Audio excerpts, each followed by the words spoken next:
Hello, good morning student. In the last class, I explained the determination of national income. So the determination of national income is only at that point where the economy is equilibrium. What is the equilibrium? Where is the equilibrium? Only at that point where AD is equal to AS or saving is equal to investment. Done? So in the last class, we explained the complete AD-AS approach for the determination of national income and output. Now, today's my question is, explain the equilibrium level of income with the help of saving and investment approach. Saving and investment approach. Paper में कोई सा भी question आएगा, it is not necessary कि हमेशा AD and as ही आता है. Same question answer. The national income is in equilibrium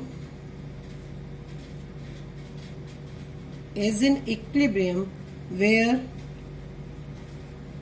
planned saving, याद रखना प्लान्ड वर्ड ही मेंशन करना हमेशा, where planned saving is equal to planned investment.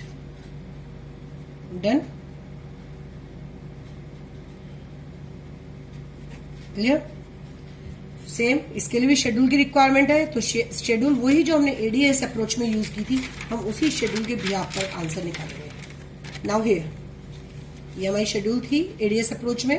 तो आपने देखा at which level according to the schedule at the ₹50 AD is equal to AS, that is ₹50 is equal to 50. At the same point, same time, saving is equal to investment also. The planned saving is equal to the planned investment. ना इससे पहले जब हमारा prior to the 50 saving is equal to investment नहीं है ना, after the 50 saving is equal to investment है. saving is equal to investment उसी वहीं पे जहाँ पे AD is equal to AS है. तो शेड्यूल हम सेम यूज करेंगे, शेड्यूल में कोई चेंजेस नहीं आएंगे. यही हमारी शेड्यूल का यही शेड्यूल हम एडीएस का अप्रोच के लिए यूज करेंगे एंड सेम शेड्यूल हम सेविंग एंड इन्वेस्टमेंट के लिए यूज करेंगे. अब आता है कि if saving is not equals to investment, या why must saving planned saving is equal to the planned investment at the equilibrium, कि आखिर दोनों का इक्वल होना जरूरी क्यों है इक्विलिब्रियम पे? Because if S is not equals to I, it means there are the two aspect, either saving is less than investment or saving is greater than investment. Then saving is greater than investment. They are the two situations. So it means if saving, planned saving is not equals to the saving investment, it means it has the two aspects. The number one is the planned saving is less than investment. अगर हम initial stage में जाते हैं, जब हम starting से करेंगे when the income level 0, 10, 20, 30, it means हमने यहाँ पे देखा था planned expenditure is greater than the planned output. तो उस सिचुएशन में क्या था? कंज्यूमर्स आर कंज्यूमिंग मोर, ठीक है, then what the producers plan to produce, कि कंज्यूमर्स ज्यादा परचेज करने के लिए रेडी थे, कि इकोनॉमी में प्रोड्यूसर्स कितना प्लान कर रहे थे प्रोडक्शन के लिए. तो ऑब्वियसली जब consumer house hold sector consumption ज्यादा करेगा तो ऑब्वियसली सेविंग्स क्या कर रहा है? कम कर रहा है. तो सेम अगर prior to the equilibrium consumption expenditure is more than plan output था, तो automatically savings less than investment थी. तो सेविंग्स हमारी कम थी क्योंकि कंज्यूमर अपना सारा पैसा किस पे खर्च कर रहा था? कंजप्शन पे खर्च कर रहा था. तो it means first stage, initially stage में always saving is less than investment. तो अगर इकोनॉमी में saving is less than investment है, क्या इकोनॉमी अपना प्रोडक्शन यहीं पे स्टॉप करेगी? नहीं, इकोनॉमी अपना प्रोडक्शन यहाँ पे स्टॉप नहीं करेगी. तो सेम इसके लिए भी 4 पॉइंट्स हमें ध्यान में रखने हैं. It means the household are consuming more and saving less. Consumers consume ज्यादा कर रहे हैं and saving less. Then what the firm expected them to produce. Done? तो इस केस में अब क्या हो जाएगा? जो हमारी प्लान्ड इन्वेंट्रीज थी comes below the desired level, क्योंकि हमने इकोनॉमी ने लोगों की वांट्स को कहां से पूरा किया? इन्वेंट्रीज में से निकाल के पूरा किया. तो what is the result? As a result, now planned inventory comes below the desired level. Same answer है जो हमारा situation below the desired level, जो आंसर हमारा AD is greater than AS situation का था, सेम आंसर है, बस first line में थोड़ा सा डिफरेंट है लिखने का तरीका, ओनली फर्स्ट पॉइंट में थोड़ा सा डिफरेंट तरीका, मीनिंग सेम है, second point, third point, fourth point, the all are same. Now अब इन्वेंटरीज को वापस लेके आना है हमने, तो to bring inventory back, to bring inventory back to the desired level,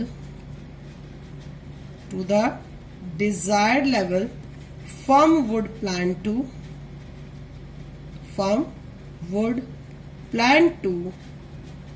increase the production. Firm क्या प्लान करेगी, वो प्रोडक्शन को इंक्रीज करेगी. It means production start rising. Where, कब तक प्रोडक्शन बढ़ेगा, the production continue till saving is equal to investment. तो जब प्रोडक्शन कब तक बढ़ेगा, जब तक हम वापस saving is equal to investment की सिचुएशन पर नहीं आ जाते. तो सेम हियर, यहां से प्रोडक्शन इंक्रीज हुआ, again production increase, again production increase, again production increase, again production increase. At this level यहां पे saving is equal to investment हो गया. ऑन दी अदर हैंड, अगर इकोनॉमी इसके आगे भी प्रोडक्शन करती है, इट मीन्स अगर इकोनॉमी आफ्टर द इक्विलिब्रियम भी इंक्रीज करती है, तो हम किस सिचुएशन में आ जाएंगे, now saving is greater then investment. Planned saving is greater than the planned investment. It means same इसका ऑपोजिट केस लिखेंगे. If how, it means household are not consuming as much as firm expected them to the produce done. उससे क्या होगा, inventory comes या rises above the desired level. above the desired level. Understood है, सीधी सी बात है. After the equilibrium, if planned expenditure is less than planned output, it means planned expenditure increase तो हुआ but less than planned output हुआ, तो it means लोगों ने saving start कर दी, इकोनॉमी में ने हाउस होल्ड सेक्टर ने सेविंग स्टार्ट कर दी. It means savings automatically now is greater than the investment. तो अब पीपल्स में सेविंग हैबिट इंक्रीज हो रही है, तो इट मीन्स 5 करोड़ का सामान अनसोल्ड रही है. Now inventory comes about the desired level. अब क्या करना है हमें, पहले क्लियर, अब इकोनॉमी का टारगेट है to clear the unwanted stock, कि जो भी इन्वेंट्री रिजर्व जितना रिक्वायर्ड था हमने उससे, अगर उससे एक्स्ट्रा है तो पहले हम उसको कट करेंगे, पहले उसको सेल करने का हमारा टारगेट है. Now to clear the unwanted stock,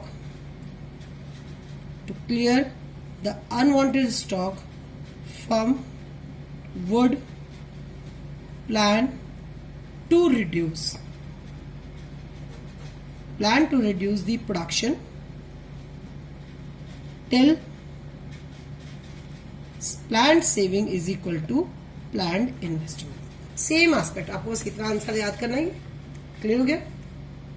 now अगर अब ये क्वेश्चन डायग्राम, मतलब ये दो सिचुएशन तो आपको टिप्स पे आनी चाहिए, चाहे शेड्यूल की एक्सप्लेनेशन है, चाहे डायग्रामेटिक एक्सप्लेनेशन है, या सिंपल थ्योरी में, तो ये एक्सप्लेनेशन आपको मस्ट याद होनी चाहिए. अब यही क्वेश्चन आता है कि डायग्राम से एक्सप्लेन करो. ठीक है, अगर शेड्यूल से एक्सप्लेनेशन है, पहले हम शेड्यूल की एक्सप्लेनेशन देख लेते हैं. सेम एक्सप्लेनेशन आएगी यहाँ पे शेड्यूल में.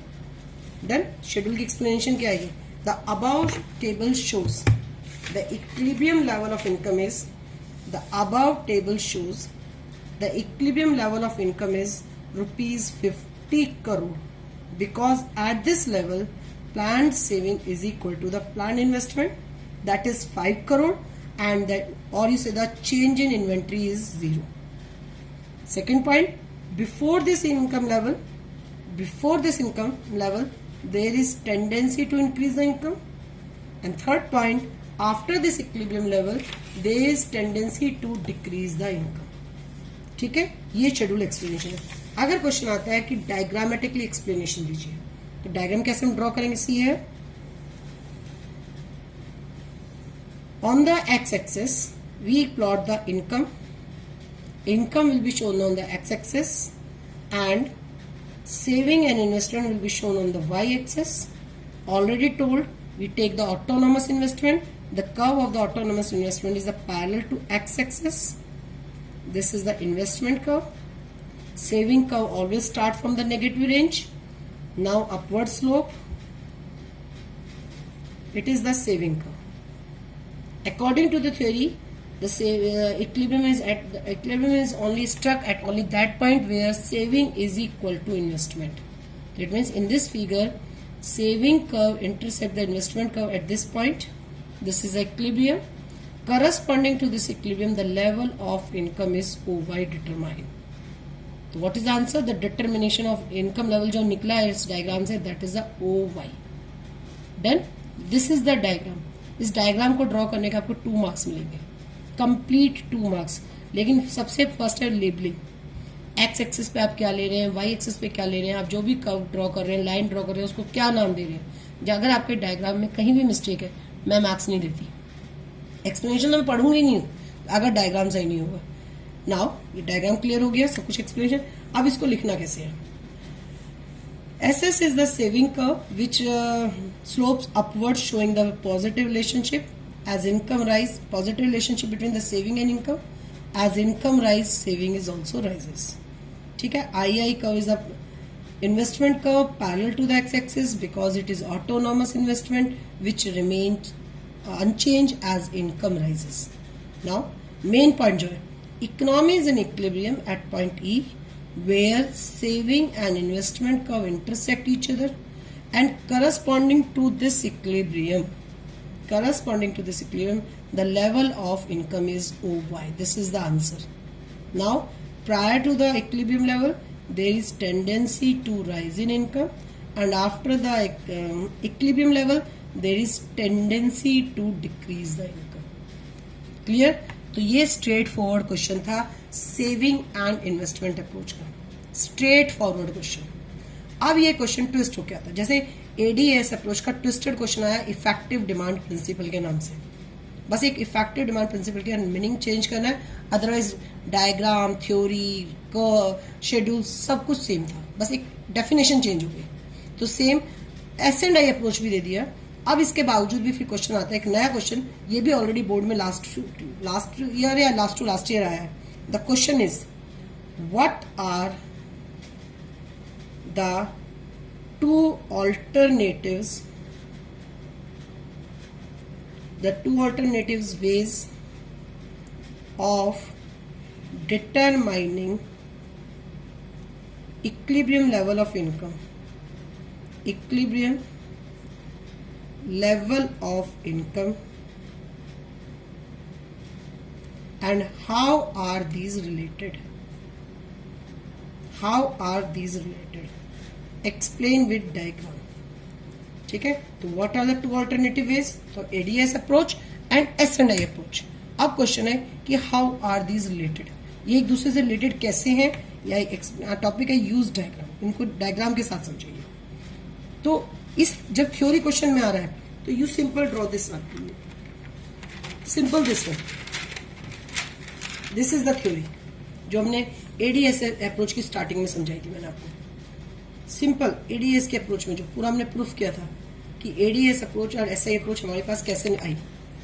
हाउ कैन वी आइडेंटिफाई कि देयर आर द 2 अप्रोच. तो आपको सेम यही आंसर लिखना है यहां से स्टार्ट. ये थ्योरी पोर्शन है जो ऑलरेडी नोट्स में आपको दे चुकी हूँ. ठीक है. नाउ अब इसको डायग्राम से कैसे रिलेट करना है. पॉइंट इज कि हम डायग्राम से इसको कैसे रिलेट करेंगे दोनों अप्रोचेस को. सी है, अब मैं एक साथ कंबाइंड डायग्राम बनाऊंगी. It is the X axis income, इधर हमारा consumption, saving and investment, rupees in crore में. It is the origin. सबसे पहले मैंने 45 डिग्री लाइन जो मेरी रेफरेंस लाइन है इनकम कर्व को शो करती है. ये this is investment, autonomous, aggregate demand, C है. तो जब हम एडीएस अप्रोच की बात कर रहे थे, ये इनकम का हमारा एएस कर्व है. जब इनकम के बात एडीएस अप्रोच बात कर रहे थे तो according to that answer is this. Clear? This is the equilibrium because at this point AD is equal to as.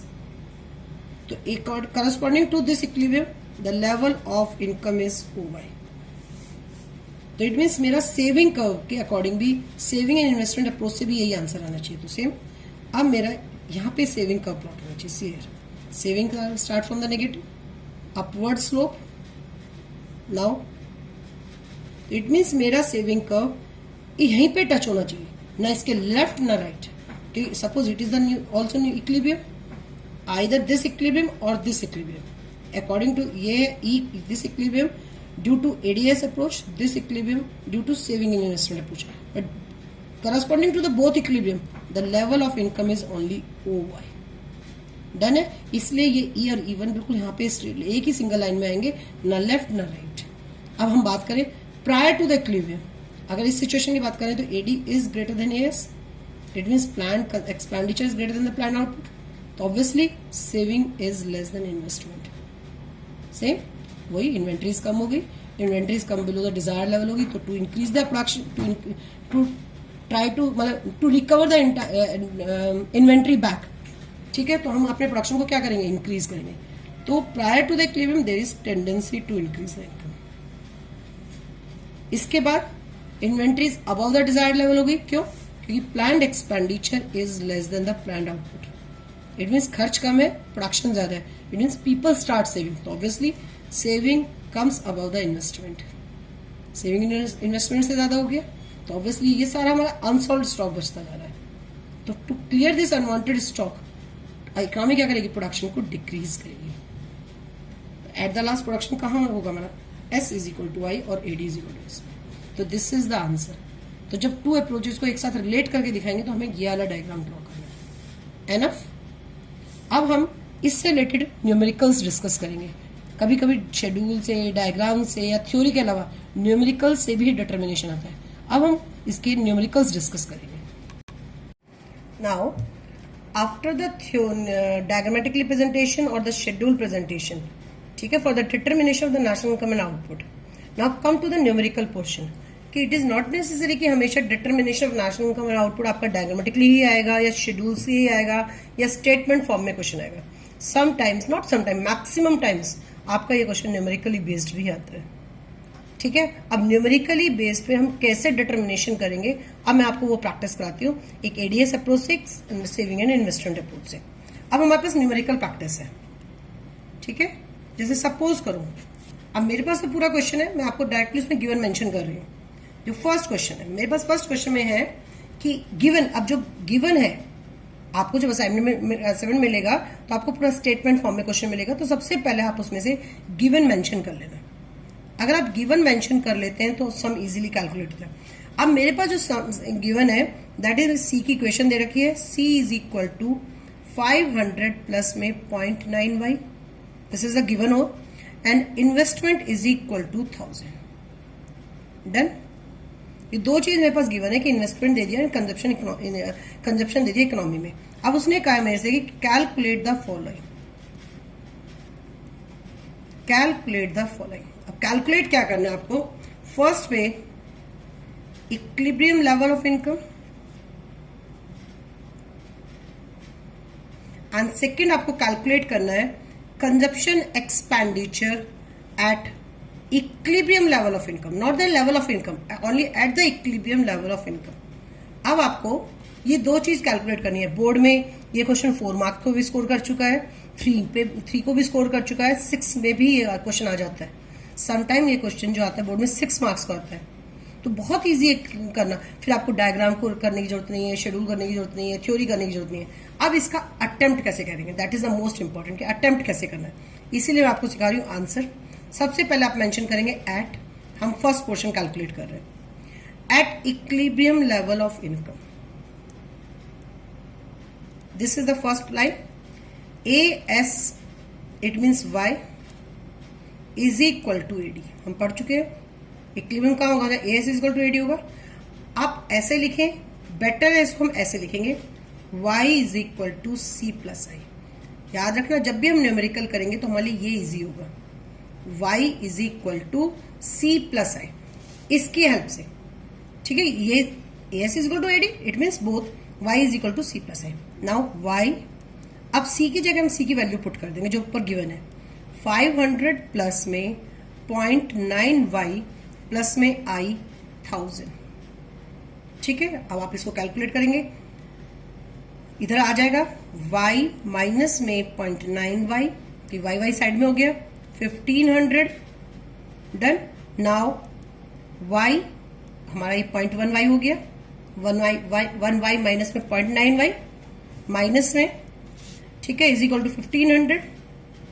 Now put here 15y 1500 upon में 0.1।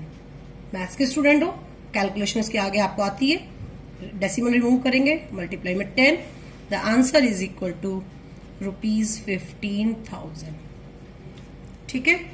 अगर ये इन्वेस्टमेंट करोड़ में गिवन होता तो आपका आंसर भी यहां करोड़ में गिवन होगा। क्लियर हो गया। अगर ये 6 मार्क्स का क्वेश्चन है तो आपको यहां तक की कैलकुलेशन के 4 मार्क्स मिलेंगे according to the steps. Now the second point, consumption expenditure at equilibrium level of income. This is the second portion. तो first you write the equation of the consumption जो ऑलरेडी हमारे पास given है। 500 plus में 0.9y, 500 plus में 0.9y आपके पास आ गया 15,000। Now the value of the C is equal to ₹14,000। This is the answer of the C and this is the answer of the Y। Clear. Simple सा question है और आपको easily you score easily the 6 marks. In the second question, in the next question same C की question है। 1000 plus में 0.5y and I, ये सब given होगा आपको, and I is equal to 2000। Again, the board want calculate equilibrium level of income and इसमें उसने consumption expenditure नहीं पूछा, यहां पे उसने पूछा saving at equilibrium level of income. Saving at equilibrium level of income, यहां पे उसने ये पूछा है। Answer done. First same at, अच्छा यहां मेंशन करेंगे फर्स्ट पार्ट है, सेकंड पॉइंट है, and at equilibrium level of income y is equal to C plus I, y is equal to 1000 plus में 0.5y प्लस में 2000, y माइनस में 0.5 is equal to 3000, y is equal to 3000 upon में 0.5 into में 10, the answer is the 6000। Clear. Now income level is equal to ₹6,000। हमारा first portion calculate हो गया। Now the board ask the saving at the equilibrium, तो they are the 2 वे। अब आपके पास 2 तरीके हैं इसको करने के लिए, सेविंग्स को करने के लिए, आपकी चॉइस, आप कोई सा भी कर सकते हैं। फर्स्ट सेविंग्स हमें कैलकुलेट करनी है, we know the formula the savings y minus C, done. तो it means first you calculate the consumption. y 6000, done, minus में C 1000 प्लस में 0.5 इंटू में 6000, डन। सिंपल 6000 माइनस में 2000, sorry 4000,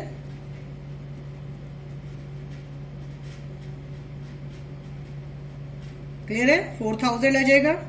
now the answer is the 2000 saving,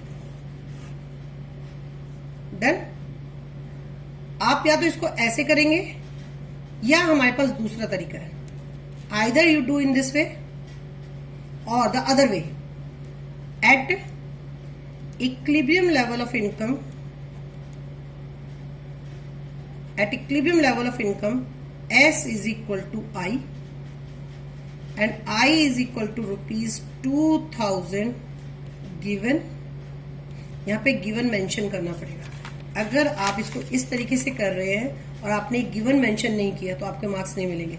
so automatically saving is equal to rupees 2000। Either you do in this way also, but इस case में आपको given word mention करना पड़ेगा।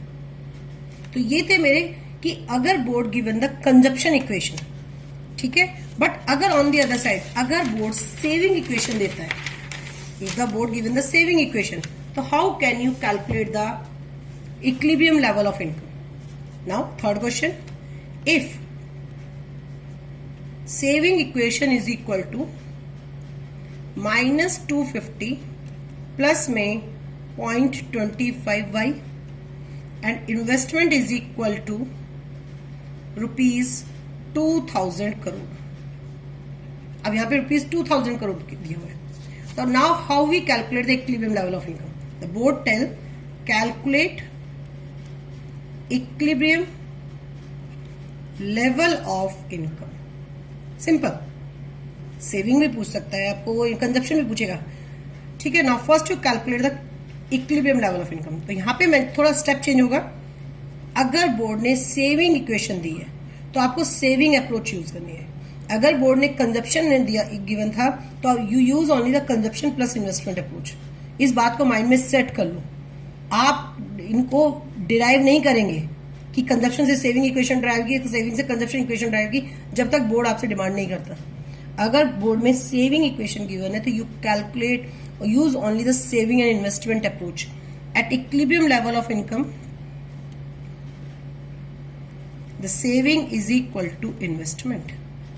Saving की values minus 250 plus में 0.25y, investment is equal to 2000। Done. Now 0.25y is equal to 2000 plus में 250, y is equal to 2250 upon में 0.25, decimal आटा 104। Now what is the answer? The answer is the 9000।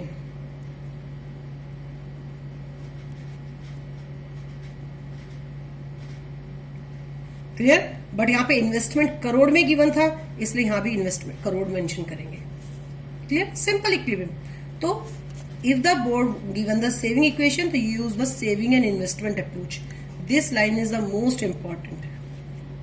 इसको यहां से ही start करना है, आप डायरेक्टली स्टार्ट नहीं करेंगे। सम टाइम क्वेश्चन में जरूरी नहीं कि हमेशा, अगर बोर्ड ने इसमें सेविंग एक्सपेंडिचर पूछा eight the equilibrium level, if the board want की सेविंग एक्सपेंडिचर, कुछ नहीं, you put the value y here 9000, calculate the saving. Saving equation में यहाँ पे y की पे सेविंग जो हमने कैलकुलेट की है, y वैल्यू 9000 यहाँ पुट करिए। Now you calculate the saving. अगर बोर्ड ने इसी में पूछा कैलकुलेट द कंजप्शन एक्सपेंडिचर, तो first you calculate the saving with the use of the income level. आपकी सेविंग कैलकुलेट हो जाएगी, then income minus saving is equal to consumption. Now you easily calculate the consumption also. Sometime boards ask the other way, in the other way also, the number, just suppose the saving is equal to minus 10 plus 0.20y. Clear? Now, and investment is equal to rupees 100 crore. Now, in this situation, the board wants calculate number 1 equilibrium level of income. And the second way, board aggregate demand at income level, at income of rupees 300 crore. अब board में इसने second step change कर दिया। जरूरी नहीं है कि board also wants always consumption and saving. इसने सेकंड पैटर्न चेंज कर दिया। The board wants aggregate demand at the income of rupees 300 crore. Now the first part same, at equilibrium level of income, saving is equal to investment, saving minus 10 plus में 0.20y, is equal to 100. Now 0.20 y is equal to 100 plus में 10, y is equal to 110 upon में 0.20. The answer is equal to rupees 550. This is the answer. This is the answer. Clear? But in the second way, in the second part, the board wants to calculate the AD. Calculate the AD. Now see here.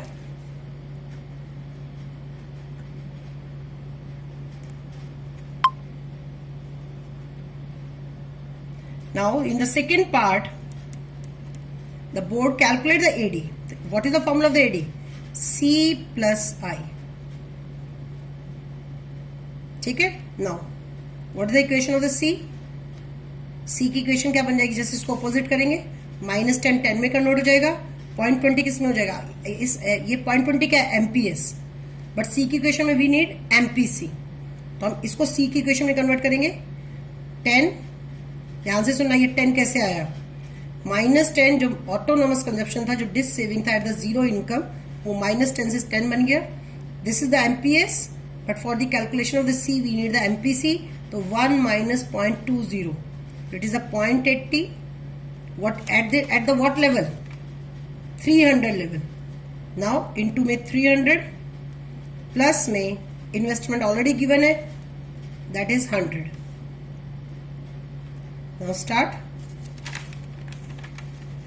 10 plus 240 plus 100. The answer is equal to rupees 350. The answer is equal to rupees 350 crore. This is the 550 crore. This is the AD. Clear? Now once again I repeat. The board asks in this question at the second point कि AD, the formula of the AD is equal to C plus I. C की equation बनाएंगे. C की हम जो हमारे पास C की consumption function equation थी, तो with the help of the saving equation हमने इसको कंजप्शन फंक्शन इक्वेशन में कन्वर्ट कर लिया. ये माइनस में ऑटोनॉमस डिस सेविंग था एट द जीरो, तो हमारे पास -10 है, तो ऑटोनॉमस कंजप्शन क्या बन जाएगा? 10 बन जाएगा. This is MPS. With the help of this -1 minus 0.20 हमने MPC कैलकुलेट कर लिया. बोर्ड ने 300 पे पूछा था, हमने 300 डाल दिया. This is the value of the I. Now can. तो there are the so many questions, बहुत सारे क्वेश्चंस हैं इसके. आपको नियर बाई 50 क्वेश्चंस मैं असाइनमेंट में दूंगी आपको विद इन 3 days में, फ्राइडे सैटरडे संडे. ठीक है, फ्राइडे सैटरडे संडे आपके पास पूरे 3 दिन है.